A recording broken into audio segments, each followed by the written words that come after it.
रजनीश एक जमींदार परिवार का लड़का था जिसके आगे पीछे नौकर और शाही जिंदगी। रमेश एक साधारण परिवार से था। रजनीश के यूं तो ढेर सारे दोस्त थे, पर उसकी पटती केवल रमेश से थी। कई बार इत्तेफाक होता था, जो पुस्तक रमेश के पास नहीं होती थी उसी पुस्तक को रजनीश रमेश की डेस्क पर छोड़ देता और बोलता कुछ नहीं। फिर रमेश अगले दिन उसे वह पुस्तक वापस कर देता। कॉलेज में अब यह बात भी फैलने लगी कि रमेश की सभी ज़रूरतें रजनीश पूरी करता है। धीरे धीरे ये बात रमेश के कानों तक भी पहुंची और अब रमेश ने रजनीश से सहायता लेनी बंद कर दी। अब वह रजनीश की परछाई से भी दूर रहने लगा। हालांकि रजनीश उसके पीछे बहुत भागा, उसने बहुत बात करनी चाहिए, पर वह था कि उससे बात करनी तो दूर, उसकी शक्ल भी नहीं देखना चाहता था। इस तरह धीरे धीरे रजनीश और रमेश की दोस्ती टूट गई। कई दिनों से रजनीश कॉलेज आया ही नहीं। फिर एक दिन रमेश को पता चला कि रजनीश तो अब। कहानी शुरू करने से पहले मेरे चैनल को सब्सक्राइब कर लें। कहानी अच्छी लगे तो इसे लाइक ज़रूर कर दें, शेयर ज़रूर करें। तो आइए कहानी शुरू करते हैं। रजनीश ठीक हो जाएगा ना, फुसफुसाते हुए आधी बेहोशी की हालत में बार बार रमेश के मुंह से यही शब्द निकल रहे थे। अस्पताल के बिस्तर पर पड़े रमेश को अब धीरे धीरे होश आ रहा था। उसी हालत में रमेश का दिल दिमाग भी गुजरे हुए वक्त की ओर दौड़ने लगा था। रजनीश एक जमींदार परिवार का लड़का, जिसके आगे पीछे नौकर और शाही जिंदगी। रजनीश के यूं तो ढेर सारे दोस्त थे, पर उसकी पटती केवल रमेश से थी।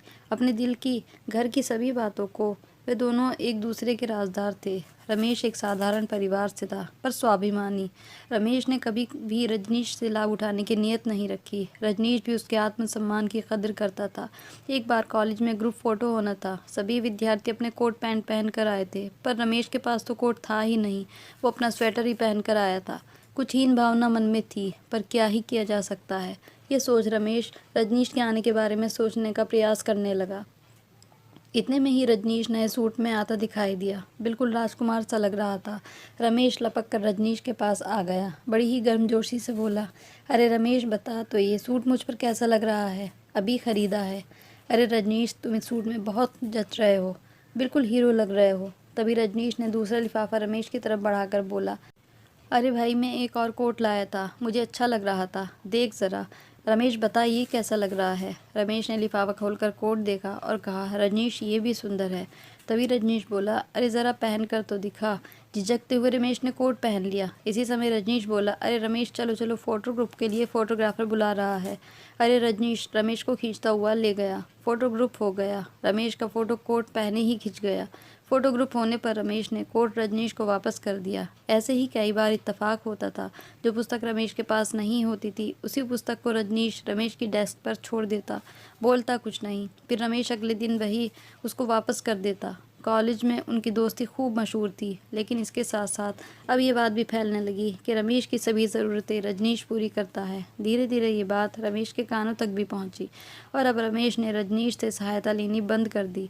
लेकिन बार बार ऐसा होने पर रजनीश को महसूस होने लगा कि जब भी वह कोई सहायता रमेश की करता है, रमेश उसे टाल देता है। जो भी हो, हम दोनों पक्के दोस्त हैं। इसलिए रजनीश ने इस बात का बुरा न मानते हुए रमेश के स्वाभिमान को समझा, लेकिन दोनों इस बात से अनजान थे कि उनकी दोस्ती लोगों से बर्दाश्त नहीं हो रही है।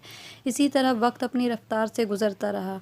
एक दिन कॉलेज में फेयरवेल पार्टी थी। रमेश ने सोचा कि कुछ भी हो, अब की बार मैं भी 3 पीस सूट में सज धज कर कॉलेज जाऊंगा। उसने थोड़े थोड़े पैसे जोड़ने शुरू कर दिए और फेयरवेल पार्टी होने तक उसने अपने लिए एक अच्छा सा सूट तैयार करवाया।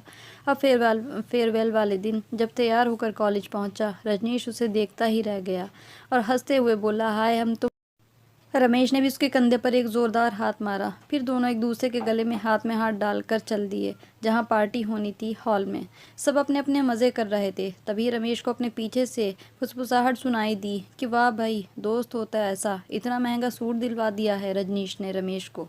रमेश ने पीछे मुड़कर देखा। कुछ दौलत के नशे में चूर घमंडी लड़के एक दूसरे को इशारा कर करके उसे चिढ़ा रहे थे। बस इसी बात से रमेश के दिल में रजनीश की तरफ से मैल आ गया। अब वह रजनीश की परछाई से भी दूर रहने लगा। हालांकि रजनीश उसके पीछे बहुत भागा, उसने बहुत बात करनी चाहिए, पर वह था कि उससे बात करनी तो दूर, उसकी शक्ल भी नहीं देखना चाहता था। जबकि रजनीश कि इसमें कोई गलती ज़रा भी नहीं थी। वह तो अपनी दोस्ती के सारे फ़र्ज़ अदा कर रहा था। वह सिर्फ उसकी मदद करता था, और वह भी इस तरह कि उसके स्वाभिमान को कोई ठेस न पहुँचे। किसी को भी वह ये नहीं जताता था कि वह अपने दोस्त की सहायता कर रहा है। इस तरह धीरे धीरे रजनीश और रमेश की दोस्ती टूट गई। अब रमेश और रजनीश एक क्लास में रहते हुए भी अलग अलग रहते। फिर धीरे धीरे रजनीश ने कॉलेज आना कम कर दिया, कभी आता कभी नहीं आता। पर रमेश ने इस बात को जानने की कोशिश नहीं की कि वह बस अपनी पढ़ाई पर ध्यान दे रहा था। वह अपनी ज़िंदगी में बहुत कुछ हासिल करना चाहता था। वह सोचता था कि यह सच्चाई है, इस दुनिया में न प्यार का मोल है न दोस्ती का। यहाँ लोग सिर्फ पैसे पर जान देते हैं। कॉलेज में उसका यह आखिरी साल था। उसके एग्ज़ाम नज़दीक आ रहे थे। वह जी जान से पढ़ाई में लगा हुआ था। उसने नोटिस किया कि कई दिनों से रजनीश कॉलेज आया ही नहीं है, पर उसने ये जानना ज़रूरी नहीं समझा कि वह कॉलेज क्यों नहीं आ रहा। फिर एक दिन उसके क्लासमेट ने उससे कहा कि रजनीश बहुत बीमार है, पर हॉस्पिटल में एडमिट है। कुछ भी हो, इस बात से रमेश के दिल में एक एहसास हुआ कि वह आज मैंने रजनीश से जो दूरी बनाई उसमें रजनीश की तो कोई गलती नहीं थी। रजनीश के बारे में सुनकर उसे बहुत दुख हुआ। उसने रजनीश के घर फ़ोन किया तो पता चला कि रजनीश कई दिनों से बहुत ज़्यादा बीमार है। उसकी दोनों किडनियां ख़राब हो गई हैं, हॉस्पिटल में एडमिट है। कुछ भी हो, सच्ची दोस्ती फिर से दिल में जागी। अब वह जल्दी से जल्दी रजनीश से मिलना चाहता था। अचानक पता चला कि रजनीश की दोनों किडनियां ख़राब हो गई हैं। उसके घर वालों ने खूब इलाज कराया, पर रजनीश रिकवर नहीं कर पा रहा था। अब केवल किडनी बदलने का रास्ता ही बच गया था। किडनी उपलब्ध नहीं हो पा रही थी। रजनीश की हालत दिन पर दिन ख़राब होती जा रही थी। रमेश ने एक कठोर निर्णय लिया और रजनीश के पिता को विश्वास में लेकर रजनीश को बिना बताए अपनी एक किडनी रजनीश को दान कर दी। रमेश को सोचते सोचते अब होश आ गया था। उसे संतुष्टि थी कि वो अपने यार के काम आ गया। 10 दिन बाद हॉस्पिटल से वापस आने पर रजनीश को पता लगा कि उसकी जान रमेश ने बचाई है।